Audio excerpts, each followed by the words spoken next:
नमस्कार। Force supreme law partners के इस नए कानूनी एपिसोड में मैं एडवोकेट डॉक्टर अजय कुमार पांडे हाजिर हूं लेकर एक नया मुकदमा। खोलूंगा वो सारे राज। आज इस मुकदमे में झूठ के पुलंदों का आज पोस्टमार्टम करूंगा इस एपिसोड में। जी हां, मैं बात कर रहा हूं बिहारी छात्रों पर बंगाल में हुए हमले की। यह हमला बिहार या बिहारियों पर नहीं है। समझिए इस बात को, समझिए इस राज को।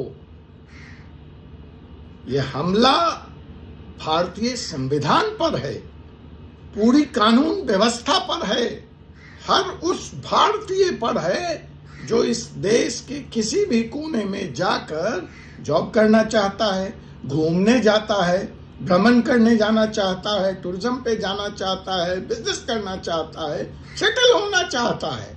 यह हमला हर उस भारतीय पर है। इसको सिर्फ बिहार या बिहारियों से जो जोड़ कर देखा जा रहा है वह मामले की गंभीरता को कम किया जा रहा है। यह एक फांसीवादी ट्रेंड है, यह फांसीवाद है। रीजनलिज्म के नाम पर, जाति के नाम पर, धर्म के नाम पर इस तरह की हिंसा इस देश में कतई बर्दाश्त नहीं की जा सकती। इसलिए इसको फांसीवाद के रूप में ही आप देखें। और मैं खोलूंगा राज जो कहा जा रहा है। कानून क्या कहता है, संविधान क्या कहता है, इन सारे मुद्दों पर बात होगी। आप मेरे मुद्दे से, मेरे वक्तव्य से सहमत या असहमत हो सकते हैं। देखिए, आगे चलते हैं। तो जी हां जनाब, पहली बात तो आप ये समझ लीजिए कि जो झूठ बोला जा रहा है कि उनके पास फेक डोमिसाइल सर्टिफिकेट था, नहीं था। मैं दावे से कह रहा हूं। आप कहेंगे कैसे नहीं था? जरूरत ही नहीं थी। वो कोई बंगाल सरकार की नौकरी ढूंढने थोड़ी गए थे जहां डोमिसाइल की रिक्वायरमेंट है। या तो रजत भट्टाचार्य पागल है या पागल था। ये जो अपने को बंग बचाओ आंदोलन के पुरोधा जो बोल रहे हैं, अरे आरोप ही लगाना था तो कोई ऐसा आरोप लगाते, कुछ रिवॉल्वर दिखा देते, कुछ चाकू दिखा देते, कुछ गांजा दिखा देते, कुछ ड्रग्स दिखा देते। तुम तो एकदम बुद्धि से पैदल हो भट्टाचार्य। कह रहे हो डोमिसाइल सर्टिफिकेट फेक था। अरे भैया, एसएससी का एग्जाम है, सरकार, केंद्रीय सरकार, यूनियन गवर्नमेंट कंडक्ट करती है। पोस्टिंग दिल्ली के विभिन्न मंत्रालयों में होती है एसएससी से। वो तो उस बेचारे अभागे बिहारी छात्र का सेंटर वहां पड़ गया। पहली मुसीबत तो कि उसको गिरते पड़ते पैसे खर्च करके वहां जाने पड़े। दूसरी मुसीबत, आपने उसकी पिटाई कर दी। और अब आप बचने के लिए इस तरह के ऐसे बहाने ढूंढ रहे हैं जिनका पांव ही नहीं है। क्या करेगा वो डोमिसाइल का? ना वो आपके यहाँ एडमिशन लेने गया है, ना वो आपके यहाँ कोई संपत्ति में हिस्सा लेने गया है। अरे वो तो एक ऑल इंडिया बॉडी द्वारा कंडक्टेड एग्जाम है, उसमें वो गया है। अब कल को किसी के नीट का सेंटर पड़ जाए, एमबीबीएस का, कल को किसी के ऑल इंडिया लॉ कैट का सेंटर पड़ जाए, कल को किसी के एमबीए का सेंटर पड़ जाए कलकत्ता, तो आप मारने लगेंगे उसको। तो पहली झूठ तो ये बेनकाब मैं कर रहा हूं। दूसरी बात, 1 मिनट के लिए अगर मैं मान भी लूं कि फेक डोमिसाइल सर्टिफिकेट था, तो भैया ये कौन सा तरीका है? आप कानून हाथ में कैसे ले सकते हैं? तो बेसिकली जो मैं कह रहा हूं कि एक फांसीवादी ट्रेंड है। मैं ऐसा क्यों कह रहा हूं? इसको सिर्फ बिहार से जोड़कर या बिहारियों से जोड़कर जो देखा जा रहा है, जो मीडिया ने प्रस्तुत किया, वो बहुत गलत है। इस मामले को व्यापक स्तर पे समझिए और इसकी गंभीरता को समझिए, क्योंकि यह मामला पूरे भारत के फैब्रिक पे हमला है, भारतीय संविधान पर हमला है।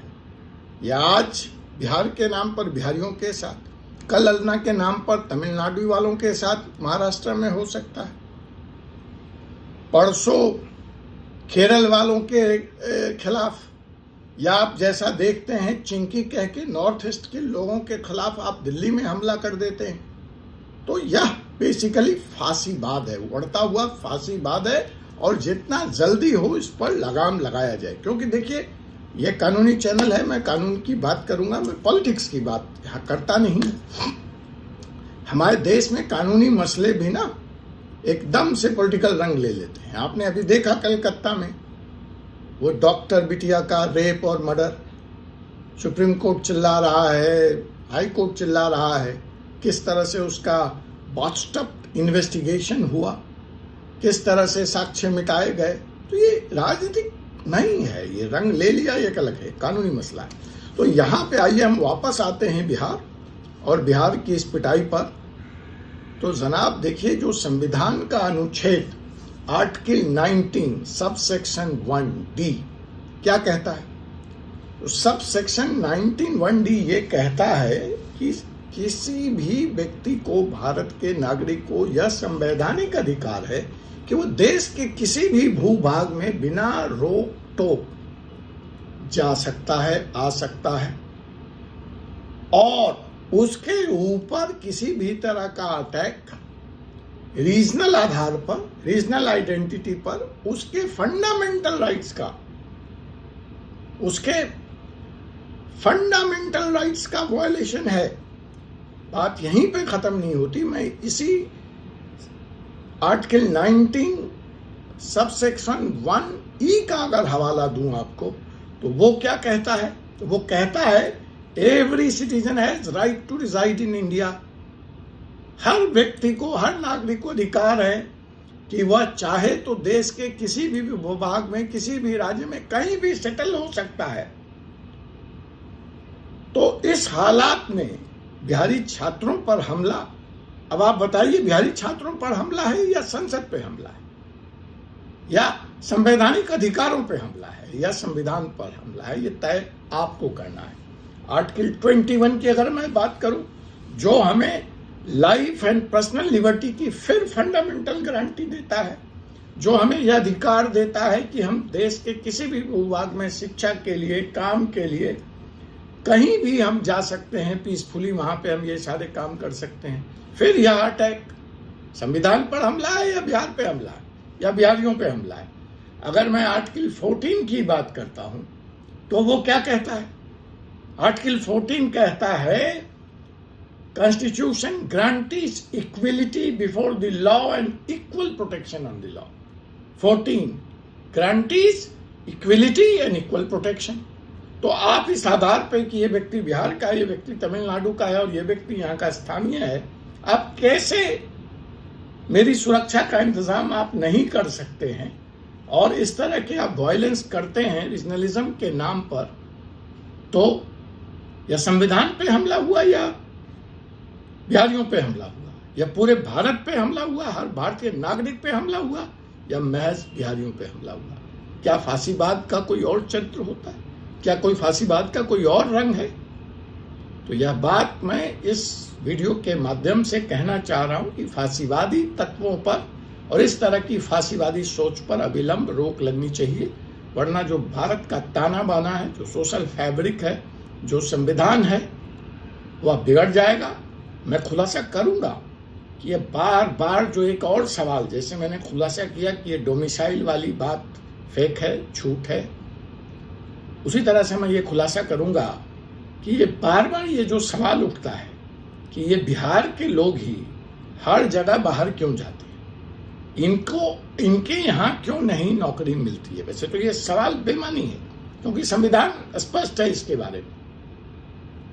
अब राजस्थान के लोग जो मारवाड़ी साम्राज्य से आते हैं, वो देश तो क्या पूरे विदेश में फैले पड़े, पूरे व्यवसाय पे उनका अधिकार है। सुदूर बेंगलोर में ले लीजिए या पूरे बिहार में ले लीजिए। अब पटेल समुदाय के लोग, गुजराती समुदाय के लोग तो विदेशों में व्यापार कर रहे हैं। तो आप इस बात पे उनको मारने काटने लगेंगे, भगा देंगे, खैर वो अलग बात है। लेकिन यह भी एक झूठ है कि बिहार के लोग बिहार से बाहर क्यों जाते हैं, मैं उस पर आऊंगा। आइए फिलहाल हम बात करते हैं कि इन जो मेरी जानकारी है कि ममता जी धन्यवाद की पात्र हैं, ममता दीदी, उन्होंने तुरंत कार्रवाई करी और गिरफ्तार कर लिया। लेकिन आज ही मैंने ट्वीट करके उनसे पूछा है कि एफआईआर की कमजोर धाराओं में आपने क्यों उनको गिरफ्तार किया हुआ है। हाँ, मैंने ममता जी से आज ही ट्वीट करके पूछा है कि आपने गिरफ्तार किया, आभार, धन्यवाद, बट एफआईआर के कौन से सेक्शंस जो लगने चाहिए वो लगाए हैं या नहीं लगाए। पहले आइए देखते हैं कानून क्या कहता है। सेक्शन 323 आईपीसी, मैं अभी बीएनएस की बात नहीं करूंगा यहाँ पर, वक्त मिला तो बीएनएस में कौन से सेक्शंस होंगे उसकी बात करूंगा। कायदे से मुकदमा बीएनएस सेक्शन में ही दर्ज हुआ होगा या होना चाहिए, लेकिन बात वही है। सेक्शन को एक मिनट के लिए खिलाने कर दे तो सेक्शन 323 आईपीसी का causing hurt to any person applicable to physical violence, ये लगना चाहिए उस एफआईआर में। सेक्शन 504 लगना चाहिए क्योंकि इंटेंशनल इंसल्ट था, रीजनलिज्म के नाम पर इंटिमिडेशंस था। सेक्शन 506 भी लगनी चाहिए, क्रिमिनल इंटिमिडेशन है ये, कहा जाए हम पीटेंगे आपको, कागज दिखाओ। सेक्शन 153 सबसेक्शन ए भी लगना चाहिए because it's a case of enmity based on religion, race, place of birth, residence etcetera. और सेक्शन 341 जो ये कहता है कि रॉन्गफुल रिस्ट्रेंट ऑफ इंडिविजुअल, उनको जबरदस्ती रोका गया। और सबसे बड़ी बात है जो देखना है कि बंगाल की सरकार इस सेक्शन में मुकदमा दर्ज करके यह मुकदमा आगे चलाती है या उसी तरह से जो आरजी कार मेडिकल कॉलेज में डॉक्टर बिटिया के साथ हुआ लीपा पोती का काम करती है। वह सेक्शन है प्रिवेंशन ऑफ एट्रोसिटीज एक्ट 1989। यह एट्रोसिटीज है motivated by caste and community. तो इसमें जो सबसे बड़ी बात है और इस चैनल के माध्यम से जो मैं मांग करता हूं वो मैं मांग करता हूं कि प्रिवेंशन ऑफ एट्रोसिटी एक्ट इस केस में लगाया जाए और इसकी विवेचना उसी आधार पर की जाए। वीडियो लंबा हो गया है, चलते चलते मैं बता दूं कि यह फांसीवादी हमला है, इसको सिर्फ बिहार और बिहारियों से जोड़कर न देखा जाए। अब आप कहेंगे वो खुलासा क्या था वकील साहब जो आप कह रहे हैं, तो मैं चलते चलते बता दूं, ये बिहार का पैसा है जिस पे बंगाल इतराता है, जिस पे महाराष्ट्र इतराता है, जिस पे Tamil Nadu so called develop state जिस पैसे पे इतराते हैं, जो उनकी इंडस्ट्री चल रही है वो बिहारियों का पैसा है। हाँ, मैं बात कर रहा हूँ क्रेडिट डिपॉजिट रेशियो की। बिहार के लोग बैंक में अगर 100 रुपया कमाते हैं तो 80 रुपया रखते हैं और 15 रुपया खर्च करते हैं। Bengal, Maharashtra, Tamil Nadu so called develop state, Gujarat state, वहाँ डिपॉजिट 15 रुपया है, विड्रॉवल 150, 175, 185 है।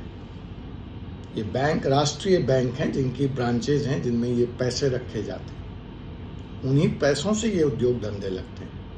तो ये पैसा भी बिहारियों का है, ये मेहनत भी बिहारी ही वहाँ जाकर करता है और आपके अट्टालिकाएं खड़ी करता है, आपका पूंजी खड़ा करता है। इसका सम्मान कीजिए। बात बिहारियों की नहीं है। जो भी व्यक्ति आपके यहाँ आकर आपकी इकोनॉमी में योगदान कर रहा है, आपको सुसंपन्न और उन्नत बना रहा है, उसका सम्मान किया जाना चाहिए। डिग्निटी ऑफ लेबर का भी सम्मान आपके संस्कार में होना चाहिए। मुझे आशा है कि इस देश के रहनुमा जो राजनीति के तहत चुप्पी साधे हुए वो इस पर अपना मुंह खोलेंगे और इस फांसीवादी उभरते हुए ट्रेंड पर लगाम लगाने के लिए जो भी सख्त से सख्त कदम उठाया जाना चाहिए वो जरूर उठाया जाएगा। चाहे वो केंद्र में नरेंद्र मोदी की सरकार हो, चाहे वो विपक्ष के नेता राहुल गांधी हों, चाहे वो बिहार के नेता तेजस्वी यादव हों, ऐसी फांसीवादी तत्वों पर तत्काल प्रभाव से रोक लगनी चाहिए। आपसे मुलाकात होगी एक ऐसे ही मुकदमे में। तब तक मुझे advocate doctor Ajay Kumar Pandey, supreme court of India को अनुमति दीजिए। जय हिंद, जय भारत।